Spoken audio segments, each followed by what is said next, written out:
Assalamualaikum warahmatullahi wabarakatuh. Perkenalkan, saya Hussein Alfarizi dari Universitas Diponegoro. Kali ini saya akan menjelaskan tentang persamaan adveksi difusi 1 dan 2 dimensi, serta beberapa metode yang umumnya dipakai untuk menyelesaikan persamaan tersebut, khususnya dalam penggunaan pemodelan oceanografi.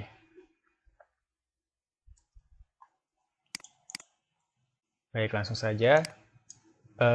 Sebelum kita menuju ke adveksi difusi, alangkah baiknya kita berkenalan terlebih dahulu apa itu adveksi, apa itu difusi, behaviornya seperti apa, dan contoh-contohnya seperti apa, serta persamaannya seperti apa. Mari kita telah lebih lanjut. Adveksi sendiri dapat didefinisikan sebagai suatu pergerakan partikel seperti fluida, di mana pergerakan ini dipengaruhi oleh adanya kecepatan dalam suatu aliran. Contohnya seperti apa? Contohnya adalah seperti pergerakan pada gelombang yang ditunjukkan oleh animasi di bawah.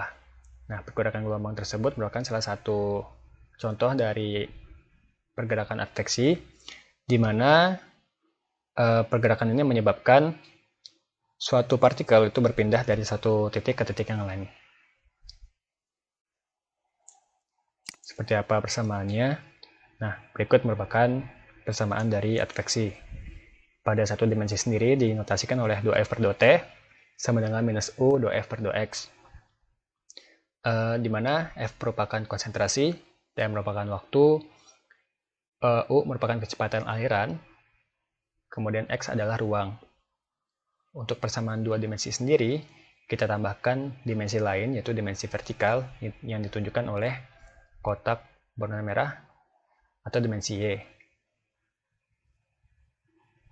Untuk 2F per 2T sendiri, kita dapat mendefinisikan sebagai laju perubahan suatu konsentrasi terhadap waktu, di mana perubahan tersebut didefinisikan lebih lanjut oleh suku kedua di sebelah kanan, yaitu fenomena adveksi.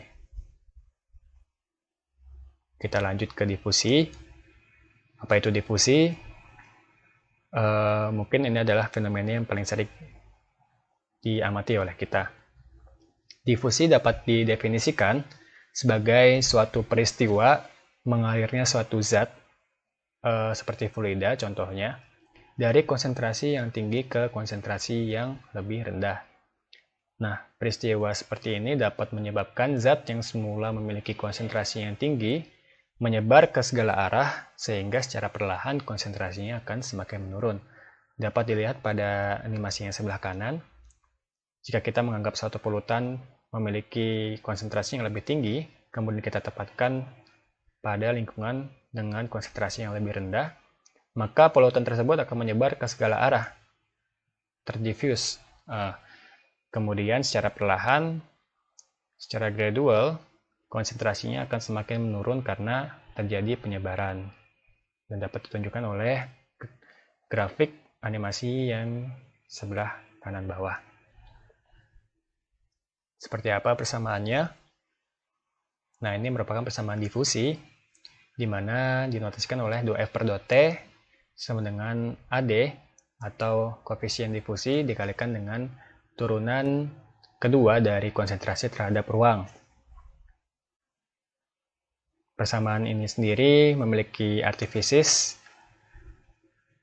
berupa laju perubahan konsentrasi terhadap waktu, di mana perubahan konsentrasi ini merupakan fenomena perubahan difusi yang didefinisikan oleh suku di sebelahnya.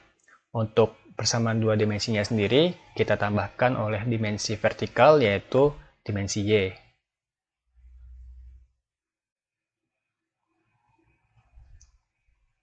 Setelah kita tahu apa itu adveksi, apa itu difusi, nah, sekarang kita akan menggali lebih lanjut adveksi dan difusi. Pada dasarnya, adveksi difusi merupakan gabungan dari adveksi dan difusi, di mana pada satu kejadian terjadi dua peristiwa sekaligus, di mana zat yang kita telah ini, atau suatu polutan misalnya, mengalami suatu perpindahan posisi dan penyebaran, di mana adveksi tersebut merupakan perubahan posisi, sedangkan difusi merupakan penyebaran satu zatnya, dan terjadi secara sekaligus. Bisa ditunjukkan pada animasi sebelah kiri atas, jika kita menganggap titik-titik merah tersebut adalah suatu zat dari suatu polutan. Nah, animasi tersebut menunjukkan bahwa zat-zat tersebut selain menyebar juga berpindah posisi secara acak. Hal tersebutlah yang disebut dengan adveksi difusi. Dapat tunjukkan pula pada grafik satu dimensi di kanan bawah, peristiwa adveksi difusi menyebabkan suatu zat atau partikel tersebut bergerak dari satu titik ke titik yang lainnya, sembari tersebar atau terdifusi. Seperti demikian. Nah, seperti apa sih persamaannya? Nah, persamaannya seperti ini. Untuk satu dimensi sendiri, secara sekilas dapat kita lihat bahwa persamaannya adalah gabungan persamaan dari adveksi dan difusi. Di mana 2F per 2T seperti biasa merupakan laju perubahan konsentrasi terhadap waktu, di mana perubahannya tersebut didefinisikan atau diterangkan lebih lanjut merupakan perubahan dari adveksi dan perubahan dari difusi. Nah, untuk lebih pahamnya mungkin lebih enaknya, mari kita simulasikan saja seperti apa sih adveksi difusi tersebut. Mari kita menuju ke website ini.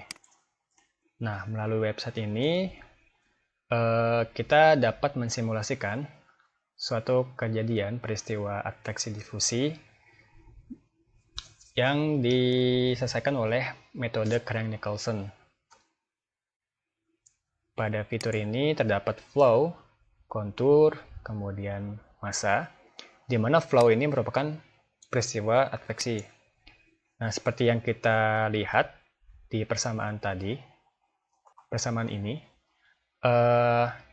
peristiwa adveksi sangat dipengaruhi oleh adanya kecepatan pada suatu aliran. Sedangkan peristiwa difusi sangat dipengaruhi oleh dari koefisien difusi tersebut yang ditunjukkan oleh notasi AD. Apa sih yang terjadi ketika U-nya itu 0? Maka yang terjadi adalah hanya peristiwa difusi saja. Seperti apa visualisasinya? Nah, jika adveksinya kita nolkan, maka yang akan terjadi hanyalah difusi saja. Seperti ini. Konsentrasinya akan menyebar dan menurun seiring bertambahnya waktu, di mana pada tengah-tengah konsentrasinya adalah konsentrasi yang paling tinggi. Semakin menyebar, konsentrasinya akan semakin rendah. Apa sih yang terjadi ketika kita menambahkan kecepatan pada simulasi ini? Ketika kecepatannya itu plus, maka yang akan terjadi adalah seperti demikian. Nah, selain terdifusi, selain menyebar, partikelnya pun akan bergerak condong ke kanan. Ketika kita mendefinisikan U-nya itu sebagai nilai positif. Maka jika kita memasukkan nilai U-nya negatif, bisa kita tebak bahwa pergerakannya akan menuju ke kiri. Seperti demikian.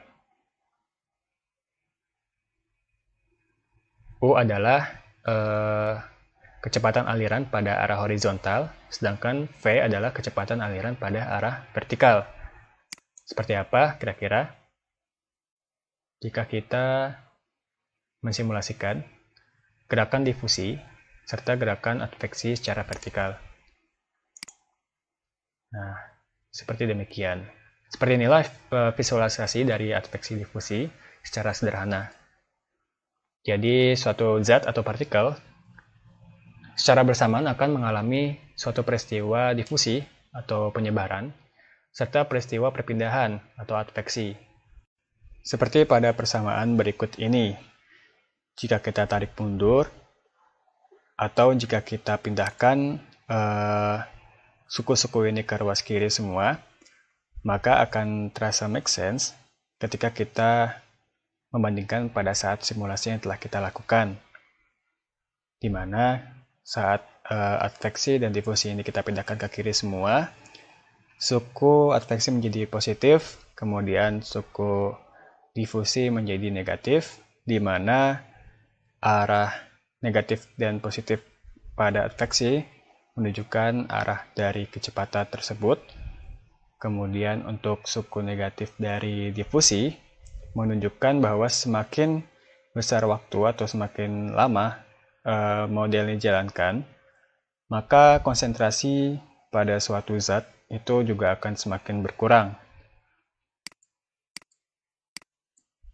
Kita lanjutkan ke metode yang biasanya digunakan untuk mendekati solusi dari persamaan-persamaan berikut.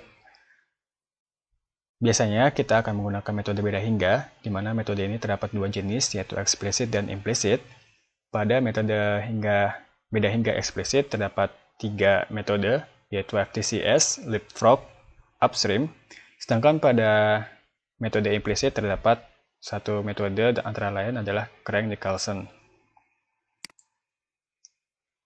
Nah, metode explicit FTCS atau Forward in Time and Central in Space, metode ini seperti pada namanya, akan menggunakan pendekatan beda maju pada variabel waktu, kemudian akan melakukan pendekatan beda pusat pada variabel ruang.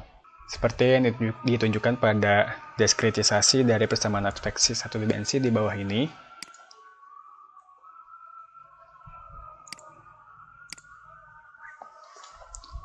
di mana pada variabel waktu kita menggunakan beda maju, sedangkan pada variabel ruang kita menggunakan beda pusat, seperti yang ditunjukkan pada skema juga dengan garis warna biru. Untuk mendapatkan titik di sini, pada metode FTCS, pada variabel ruang kita menggunakan beda pusat, di mana dari data yang sebelumnya telah ada dan data yang sudah ada, kita mendekati tersebut menuju ke pusat.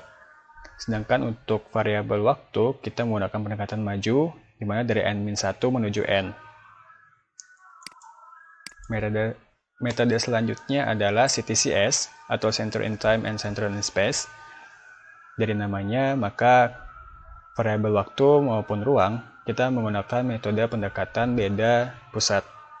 Seperti yang terlihat pada skema juga, baik dari variabel waktu maupun variabel ruangnya, kita sama-sama menggunakan beda pusat untuk mendekati suatu nilai pada satu titik. Nah, pada diskritisasinya pun ditunjukkan pada demikian, di mana n+1, n-1, kalau dipindah ke sisi kiri, maka akan terlihat metode beda pusatnya. Pada variabel ruang pun terlihat demikian, n+1 minus n-1, di mana ini merupakan diskritisasi dari beda pusat. Metode selanjutnya adalah metode upstream. Metode ini menggunakan beda maju untuk variabel waktu, sedangkan untuk variabel ruangnya itu tergantung dari kecepatan. Jika kecepatannya itu lebih dari 0, maka kita akan mendekati suatu titik menggunakan beda mundur, seperti yang terlihat pada skema berikut. Kita akan menggunakan titik sebelumnya untuk mendekati titik yang akan kita tuju. Inilah yang disebut dengan beda mundur. Diskritisasinya seperti demikian, yang ditunjukkan pada bagian suku variabel ruang. Kemudian jika kecepatannya itu kurang dari 0, maka kita akan menggunakan pendekatan beda maju dengan menggunakan titik yang sudah ada selanjutnya. Di sini terlihat bahwa dari titik m+1 mendekati untuk titik m atau n+1. Diskritisasinya terlihat pada persamaan di bawah ini, di mana fn n+1 dikurang fn m. Metode selanjutnya adalah metode implisit. Metode ini digunakan jika kita tidak ingin repot terkait stabilitas dari metode eksplisit. Metode ini menggunakan beda maju untuk turunan terhadap waktunya, sedangkan untuk turunan terhadap ruangnya kita menggunakan metode yang serupa dengan FTCS atau beda pusat. Nah, terlihat dari skemanya, untuk turunan terhadap waktunya kita menggunakan beda maju yang ditunjukkan oleh sisi ini. Kita menggunakan beda maju, kemudian kita akan menggunakan beda pusat, terlihat dari tanda panah ini, dalam mendekati titik atau variabel ruang tersebut. Nah, pada metode implisit ini kita menggunakan rata-rata dengan membaginya setengah agar nilai ini kita mendapatkan nilai di tengah-tengah sini. Metode ini bisa digunakan untuk menentukan adveksi difusi dua dimensi. Untuk menentukan metode lainnya, kita bisa menggunakan metode FTCS untuk menentukan adveksinya. Kemudian kita bisa menggunakan kita bisa menggunakan FTCS untuk difusi. Kemudian kita bisa menggunakan upstream untuk menentukan adveksinya. Sekian penjelasan dari saya, kurang lebihnya mohon maaf. Wassalamualaikum warahmatullahi wabarakatuh.